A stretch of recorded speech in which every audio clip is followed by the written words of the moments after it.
के साथ शिवानी मांगवानी। आई नजर डालते हैं इस रिपोर्ट पर। कांग्रेस की राजनीति की चपेट में आकर दुर्दशा का सामना कर रहे सहारा के चेयरमैन सुब्रत राय ने जाने अनजाने में बीजेपी से पंगा ले लिया है।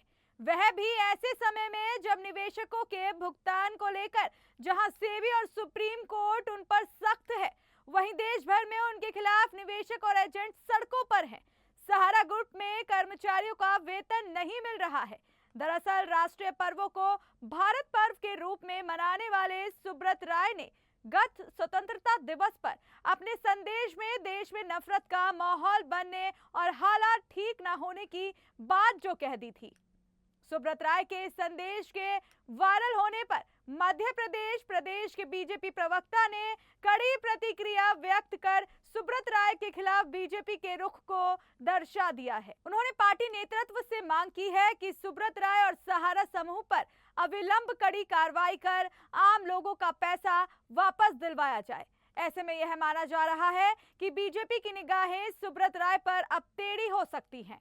दरअसल 2004 में सोनिया गांधी के प्रधानमंत्री बनने के मुद्दे पर अपनी टांग अड़ाने वाले सुब्रत राय ने अब बड़बोलेपन में मोदी सरकार को कटघरे में खड़ा कर दिया है, क्योंकि प्रधानमंत्री नरेंद्र मोदी और गृह मंत्री अमित शाह की जोड़ी सब कुछ बर्दाश्त कर सकती है, पर उनकी सरकार पर कोई उंगली उठाए यह उनको कतई बर्दाश्त नहीं। सुब्रत राय ने नफरत का माहौल और हालात ठीक न होने की बात कही है। सुब्रत राय भी देख रहे होंगे कि मोदी सरकार के खिलाफ बोलने वाले विपक्ष के नेताओं पर कैसे ईडी, सीबीआई और इनकम टैक्स का शिकंजा कसा जा रहा है। सुब्रत राय भी जानते हैं कि यह मोदी सरकार की नरमाई ही है कि वह बचे हुए हैं। ऐसे में मोदी सरकार पर ही उंगली उठाकर कहीं सुब्रत राय ने घर बैठे आफत तो मोल नहीं ले ली है। वैसे भी नोटबंदी के दौरान सहारा की काफी ब्लैक मनी को वाइट करने की बात बाजार में आई थी। वह जानते हैं कि यह मोदी सरकार की ही मेहरबानी है कि देश भर में उनके खिलाफ एफआईआर दर्ज होने के बावजूद उनकी गिरफ्तारी नहीं हो रही है। उत्तर प्रदेश लखनऊ में उनके निवास पर मध्य प्रदेश की पुलिस गैर जमानती वारंट लेकर आई, फिर भी उनकी गिरफ्तारी नहीं हुई। निवेशकों और एजेंटों की लड़ाई लड़ रहे आंदोलनकारी देश के 20 करोड़ लोगों का 2 लाख करोड़ से ऊपर का पैसा सहारा इंडिया पर बताते हैं। सुब्रत राय को समझ लेना चाहिए कि अपने पहले कार्यकाल में चिटफंडियों के मामले में प्रधानमंत्री नरेंद्र मोदी भी सहारा का नाम भी ले चुके हैं। अब गृह मंत्री अमित शाह ने भी सहारा मामले को लेकर निवेशकों को उनका पैसा मिलने के लिए आश्वासित किया है। लोकसभा अध्यक्ष ओम बिरला भी निवेशकों का पैसा दिलवाने की बात कर चुके हैं। गत 5, 6, 7 अगस्त को जब ऑल इंडिया जन आंदोलन न्याय संघर्ष मोर्चा के बैनर तले निवेशकों और एजेंटों ने दिल्ली जंतर मंतर पर प्रोटेस्ट किया, तो वह लोग राष्ट्रपति द्रौपदी मुर्मू से भी मिले थे। राष्ट्रपति मुर्मू ने भी उनका भुगतान होने का आश्वासन उन्हें दिया था। हालांकि सुब्रत राय ने कोई गलत बात नहीं कही, पर जैसे वह विभिन्न मामलों में फंसे हुए हैं, उसके चलते उन्हें बीजेपी के गुस्से का सामना करना पड़ सकता है। सुब्रत राय के इस बयान के पासा निवेशकों और एजेंटों के पक्ष में भी हो सकते हैं। दरअसल 2013 में जब सुब्रत राय पर कानूनी शिकंजा कसा था, तो उन्होंने इसके लिए तत्कालीन यूपीए अध्यक्ष सोनिया गांधी को जिम्मेदार ठहराया था। हालांकि उन्होंने यह आरोप सोनिया गांधी का नाम लिए बिना उन पर निशाना साधकर लगाया था।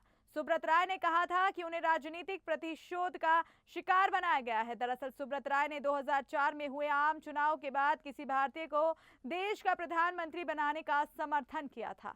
हालांकि सुब्रत राय ने इस बयान को लेकर किसी का नाम नहीं लिया था, लेकिन उनका इशारा साफ तौर पर इटली में जन्मी कांग्रेस अध्यक्ष सोनिया गांधी की ओर था। दरअसल वर्ष 2004 के लोकसभा चुनाव में कांग्रेस की जीत के बाद सोनिया गांधी के प्रधानमंत्री बनने की संभावना थी, लेकिन उन्हें पीछे हटना पड़ा था और मनमोहन सिंह प्रधानमंत्री बने थे। उस समय विपक्ष ने सोनिया गांधी के विदेशी मूल के होने के चलते उन्हें पीएम बनाने का विरोध किया था। सुब्रत राय ने सोनिया गांधी पर व्यक्तिगत प्रहार करने से बचते हुए कहा था कि उनके पास मौजूद लोग उनके कान भरते हैं और सहारा के खिलाफ कदम उठाने के लिए भड़काते हैं। तब सुब्रत राय ने कहा था कि उनके पीएम पर भावनात्मक बयान के बाद रिजर्व बैंक और सेबी ने सहारा इंडिया पर हमला बोला है। यह सब साल 2006 में ही शुरू हो गया था। उन्होंने कहा था कि कुछ लोग उनकी तरक्की से जलते हैं और उनके लिए मुश्किलें खड़ी करते हैं। यह समस्या कुछ लोगों के अहम के कारण आ रही है। उन्होंने आरबीआई के तत्कालीन डिप्टी गवर्नर उषा थोराट और एस गोपीनाथ पर व्यक्तिगत दुर्भावना से सहारा ग्रुप के खिलाफ कार्रवाई करने का आरोप लगाया। हालांकि उस समय सुब्रत राय ने मौजूदा प्रधानमंत्री और तत्कालीन प्रधानमंत्री पद के उम्मीदवार नरेंद्र मोदी की तारीफ की थी। तब उन्होंने कहा था कि वह कांग्रेस उपाध्यक्ष राहुल गांधी के बजाय वह गुजरात के मुख्यमंत्री नरेंद्र मोदी को प्राथमिकता देंगे। उन्होंने इसका कारण दिया था कि एक प्रशासक के तौर पर राहुल गांधी की कोई पहचान नहीं है।